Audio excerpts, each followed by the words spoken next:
CIET NCERT द्वारा प्रस्तुत है कक्षा 6 की गणित की पाठ्यपुस्तक का ध्वनि पाठ।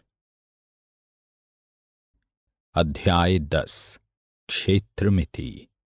पृष्ठ 226। 10.2.2 सम आकृतियों का परिमाप। आइए इस उदाहरण को देखते हैं। विश्वामित्र 1 मीटर भुजा वाले वर्गाकार चित्र के चारों ओर एक रंगीन टेप लगाना चाहता है, जैसा कि आकृति 10.5 में दिखाया गया है। उसे कितनी लंबी रंगीन टेप की आवश्यकता होगी? चूंकि विश्वामित्र वर्गाकार चित्र के चारों ओर रंगीन टेप लगाना चाहता है, इसलिए उसे वर्गाकार चित्र के परिमाप को ज्ञात करने की आवश्यकता है। पृष्ठ 227। इसलिए आवश्यक टेप की लंबाई बराबर वर्गाकार चित्र का परिमाप बराबर 1 मीटर जमा 1 मीटर जमा 1 मीटर जमा 1 मीटर बराबर 4 मीटर। हम जानते हैं कि वर्ग की चारों भुजाओं की लंबाई बराबर होती है, इसलिए इसे 4 बार जोड़ने के स्थान पर हम वर्ग की एक भुजा की लंबाई को 4 से गुणा कर सकते हैं। इसलिए आवश्यक टेप की लंबाई बराबर 4 गुणा 1 मीटर बराबर 4 मीटर। इस उदाहरण से हम देखते हैं कि वर्ग का परिमाप बराबर 4 गुणा 1 भुजा की लंबाई। ऐसे ही कुछ और वर्गों को बनाइए और उनका परिमाप ज्ञात कीजिए। अब हम 4 सेंटीमीटर भुजा वाले एक समबाहु त्रिभुज आकृति 10.6 को देखते हैं। क्या हम इसका परिमाप ज्ञात कर सकते हैं? इस समबाहु त्रिभुज का परिमाप बराबर 4 जमा 4 जमा 4 सेंटीमीटर। इस समबाहु त्रिभुज का परिमाप बराबर कोष्ठकों में 4 जमा 4 जमा 4 सेंटीमीटर बराबर 3 गुणा 4 सेंटीमीटर बराबर 12 सेंटीमीटर। इस प्रकार हम देखते हैं कि समबाहु त्रिभुज का परिमाप बराबर 3 गुणा 1 भुजा की लंबाई। क्या आप बता सकते हैं कि एक वर्ग तथा एक समबाहु त्रिभुज में क्या समानता है? इन आकृतियों में प्रत्येक भुजा की लंबाई बराबर है तथा प्रत्येक कोण की माप बराबर है। ऐसी सभी आकृतियां बंद सम आकृतियां यानी रेगुलर क्लोज्ड फिगर्स कहलाती हैं। इसलिए एक वर्ग तथा एक समबाहु त्रिभुज समबंद आकृतियां हैं। आपने देखा कि एक वर्ग का परिमाप बराबर 4 गुणा 1 भुजा की लंबाई। एक समबाहु त्रिभुज का परिमाप बराबर 3 गुणा 1 भुजा की लंबाई। इसी प्रकार एक समपंचभुज का परिमाप कितना होगा? एक समपंचभुज में 5 बराबर भुजाएं होती हैं, इसलिए एक समपंचभुज का परिमाप बराबर 5 गुणा 1 भुजा की लंबाई। और एक समषटभुज का परिमाप डैश होगा। और एक समअष्टभुज का परिमाप क्या होगा? पृष्ठ 228। प्रयास कीजिए। अपने चारों ओर ऐसी वस्तुओं का पता लगाइए जो सम आकृतियां हों और उनका परिमाप भी ज्ञात कीजिए। उदाहरण 6। शाइना 70 मीटर भुजा वाले वर्गाकार पार्क के किनारे किनारे यानी चारों ओर 3 चक्कर लगाती है। उनके द्वारा तय की गई दूरी ज्ञात कीजिए। हल। वर्गाकार पार्क का परिमाप बराबर 4 गुणा 1 भुजा की लंबाई बराबर 4 गुणा 70 मीटर बराबर 280 मीटर। एक चक्कर में तय की गई दूरी बराबर 280 मीटर, इसलिए 3 गुणा 280 मीटर बराबर 840 मीटर। उदाहरण 7। पिंकी 75 मीटर भुजा वाले वर्गाकार मैदान के किनारे किनारे चक्कर लगाती है। बॉब एक आयताकार मैदान जिसकी लंबाई तथा चौड़ाई क्रमशः 160 मीटर और 105 मीटर है के किनारे किनारे चक्कर लगाता है। दोनों में से कौन अधिक और कितनी अधिक दूरी तय करता है? हल। पिंकी द्वारा एक चक्कर में तय की गई दूरी बराबर वर्ग का परिमाप बराबर 4 गुणा एक भुजा की लंबाई बराबर 4 गुणा 75 मीटर बराबर 300 मीटर। बॉब द्वारा एक चक्कर में तय की गई दूरी बराबर आयत का परिमाप बराबर 2 गुणा कोष्ठकों में लंबाई जमा चौड़ाई बराबर 2 गुणा 160 मीटर जमा 105 मीटर बराबर 2 गुणा 265 मीटर बराबर 530 मीटर। तय की गई दूरियों में अंतर बराबर 530 मीटर घटा 300 मीटर बराबर 230 मीटर। अतः बॉब अधिक दूरी तय करता है और यह दूरी 230 मीटर अधिक है। उदाहरण 8। एक समपंचभुज का परिमाप ज्ञात कीजिए जिसकी प्रत्येक भुजा की लंबाई 3 सेंटीमीटर है। हल। इस समपंचभुज में 5 भुजाएं हैं जिसमें प्रत्येक भुजा की लंबाई 3 सेंटीमीटर है। समपंचभुज का परिमाप बराबर 5 गुणा 3 सेंटीमीटर बराबर 15 सेंटीमीटर। उदाहरण 9। एक समषटभुज का परिमाप 18 सेंटीमीटर है। इसकी एक भुजा की लंबाई ज्ञात कीजिए। हल। परिमाप बराबर 18 सेंटीमीटर। एक समषटभुज में 6 बराबर भुजाएं होती हैं, इसलिए एक भुजा की लंबाई ज्ञात करने के लिए हम परिमाप को 6 से भाग दे सकते हैं। समषटभुज की एक भुजा की लंबाई बराबर 18 सेंटीमीटर भाग 6 बराबर 3 सेंटीमीटर। अतः समषटभुज की प्रत्येक भुजा की लंबाई 3 सेंटीमीटर है। अब हम कुछ ऐसे प्रश्नों को हल करेंगे जो कि अभी तक प्राप्त की गई जानकारी पर आधारित हैं। पृष्ठ 229। प्रश्नावली 10.1। 1। नीचे दी हुई आकृतियों का परिमाप ज्ञात कीजिए। यहां 6 अलग अलग आकृतियां दी गई हैं। 2। 40 सेंटीमीटर लंबाई और 10 सेंटीमीटर चौड़ाई वाले एक आयताकार बॉक्स के ढक्कन को चारों ओर से पूरी तरह एक टेप द्वारा बंद कर दिया जाता है। आवश्यक टेप की लंबाई ज्ञात कीजिए। 3। एक मेज की ऊपरी सतह की विमाएं 2 मीटर 25 सेंटीमीटर और 1 मीटर 50 सेंटीमीटर हैं। मेज की ऊपरी सतह का परिमाप ज्ञात कीजिए। 4। 32 सेंटीमीटर लंबाई और 21 सेंटीमीटर चौड़ाई वाले एक फोटो को लकड़ी की पट्टी से फ्रेम करना है। आवश्यक लकड़ी की पट्टी की लंबाई ज्ञात कीजिए। 5। एक आयताकार भूखंड की लंबाई और चौड़ाई क्रमशः 0.7 किलोमीटर और 0.5 किलोमीटर है। इसके चारों ओर एक तार से 4 पंक्तियों में बाड़ लगाई जानी है। आवश्यक तार की लंबाई ज्ञात कीजिए। पृष्ठ 230। 6। निम्न आकृतियों में प्रत्येक का परिमाप ज्ञात कीजिए। ए। एक त्रिभुज जिसकी भुजाएं 3 सेंटीमीटर 4 सेंटीमीटर तथा 5 सेंटीमीटर हैं। बी। एक समबाहु त्रिभुज जिसकी एक भुजा की लंबाई 9 सेंटीमीटर है। सी। एक समद्विबाहु त्रिभुज जिसकी प्रत्येक समान भुजा 8 सेंटीमीटर की हो तथा तीसरी भुजा 6 सेंटीमीटर हो। 7।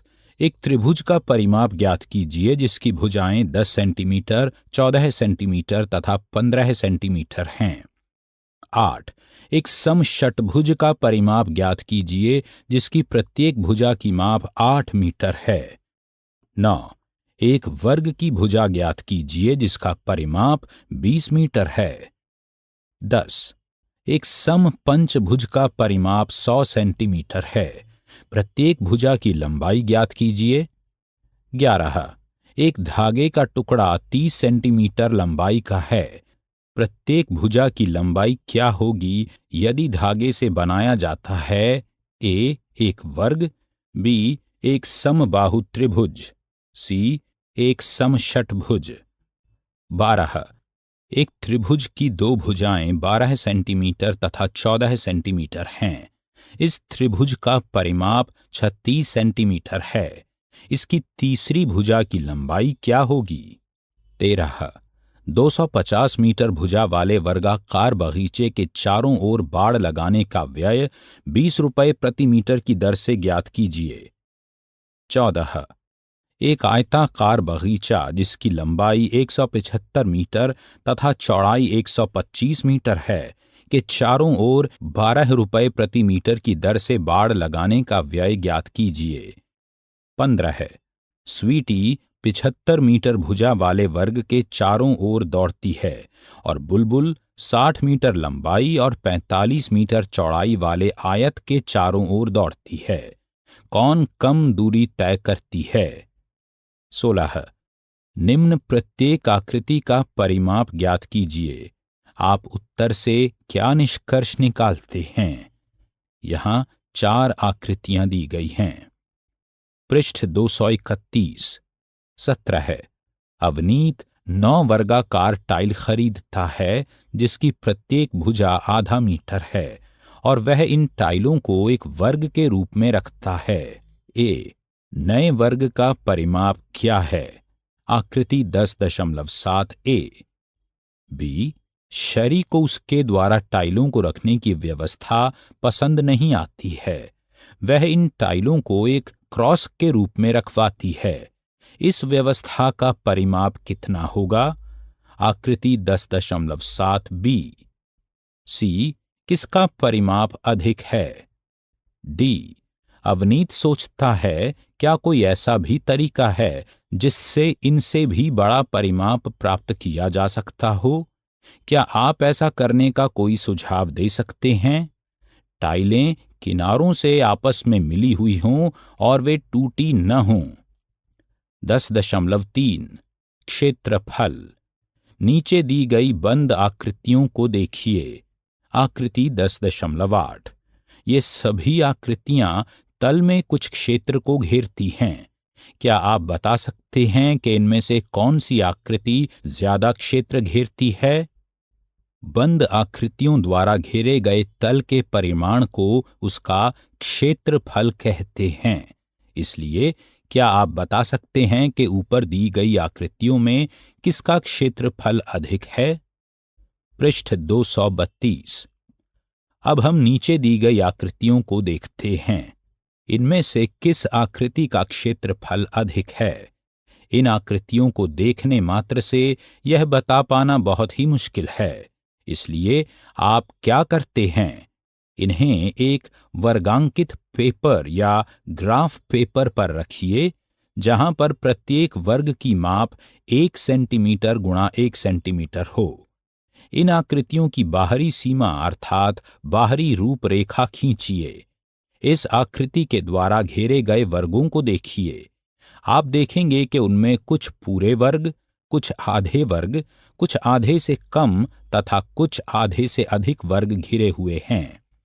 आकृति द्वारा घेरे गए आवश्यक सेंटीमीटर वर्ग की संख्या ही उसका क्षेत्रफल है। परंतु यहां एक समस्या है। आप जिस भी किसी आकृति का क्षेत्रफल मापना या जानना चाहते हैं, वर्ग हमेशा उसे पूर्णतया नहीं ढकते हैं। हम इस समस्या का समाधान एक परिपाटी को अपनाकर कर सकते हैं। एक पूरे वर्ग के क्षेत्रफल को हम 1 वर्ग इकाई यानी मात्रक लेते हैं। यदि ये वर्ग 1 वर्ग सेंटीमीटर के हैं, तब एक पूरे वर्ग का क्षेत्रफल 1 वर्ग सेंटीमीटर होगा। जिन वर्गों का आधे से कम भाग आकृति से घिरा है, उन पर ध्यान मत दीजिए, अर्थात उन्हें छोड़ दीजिए। यदि किसी वर्ग का आधे से अधिक भाग आकृति से घिरा है, तो ऐसे वर्ग को हम एक पूरा वर्ग ही गिनते हैं। यदि किसी वर्ग का ठीक ठीक आधा भाग गिनती में आता है, तो ऐसे वर्ग के क्षेत्रफल को आधा वर्ग इकाई लेते हैं। इस परिपाटी से इच्छित क्षेत्रफल का अनुमान अच्छी तरह लगाया जा सकता है। उदाहरण 10। आकृति 10.10 में दिखाए आकार का क्षेत्रफल ज्ञात कीजिए। हल। यह आकार यानी आकृति रेखाखंडों से मिलकर बना है। यह आकृति केवल पूरे वर्गों तथा आधे से घिरी हुई है। यह हमारे कार्य को और भी आसान बनाता है। कैसे? 1. पूरे घिरे हुए वर्गों की संख्या बराबर 3। 2. आधे घिरे हुए वर्गों की संख्या बराबर 3। पूरे वर्गों द्वारा घिरा हुआ क्षेत्रफल बराबर 3 गुणा 1 वर्ग इकाई बराबर 3 वर्ग इकाई। पृष्ठ 233। आधे वर्गों द्वारा घिरा यानी ढका हुआ क्षेत्रफल बराबर 3 गुणा आधा वर्ग इकाई बराबर 1.5 वर्ग इकाई, अतः कुल क्षेत्रफल बराबर 4.5 वर्ग इकाई। उदाहरण 11। वर्गों को गिनकर आकृति 10.9b का अनुमानित क्षेत्रफल ज्ञात कीजिए। यहां एक सारणी दी गई है। घिरे हुए वर्ग, संख्या, अनुमानित क्षेत्रफल, वर्ग इकाई। 1 पूरे घिरे हुए वर्ग 11 11। 2 आधे घिरे हुए वर्ग 3 गुणा आधा। 3 आधे से अधिक घिरे हुए वर्ग 7 7। 4 आधे से कम घिरे हुए वर्ग 5 0। कुल क्षेत्रफल बराबर 11 जमा 3 गुणा आधा जमा 7 बराबर 19.5 वर्ग इकाई। हल। ग्राफ पेपर पर इस आकृति की बाहरी रूपरेखा खींचिए। वर्ग इस आकृति को कैसे घेरते हैं? आकृति 10.11। उदाहरण 12। वर्गों को गिनकर आकृति 10.91 का अनुमानित क्षेत्रफल ज्ञात कीजिए। हल। एक ग्राफ पेपर पर इस आकृति की बाहरी रूपरेखा खींचिए। वर्ग इस आकृति को कैसे घेरते हैं? आकृति 10.12। घिरे हुए वर्ग, संख्या, अनुमानित क्षेत्रफल, वर्ग इकाई।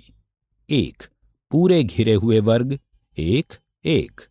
2 आधे घिरे हुए वर्ग डैश डैश। 3 आधे से अधिक घिरे हुए वर्ग 7 7।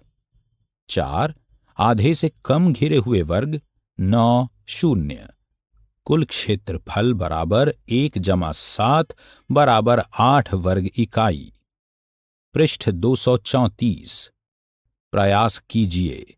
1 ग्राफ पेपर पर कोई एक वृत्त खींचिए। इस वृत्त में उपस्थित वर्गों की संख्या को गिनकर वृत्ताकार क्षेत्र का अनुमानित क्षेत्रफल ज्ञात कीजिए। 2 ग्राफ पेपर पर पत्तियों, फूल की पंखुड़ियों तथा ऐसे ही अन्य वस्तुओं को छायांकित कीजिए और उनका क्षेत्रफल ज्ञात कीजिए। अभी आप सुन रहे थे कक्षा 6 की गणित की ध्वनि पाठ्य पुस्तक। वाचन स्वर गौरव मारवा। निर्माण सहयोग सौम्या मलिक। निर्माण विमलेश चौधरी तथा प्रस्तुति CIET NCERT नई दिल्ली, भारत।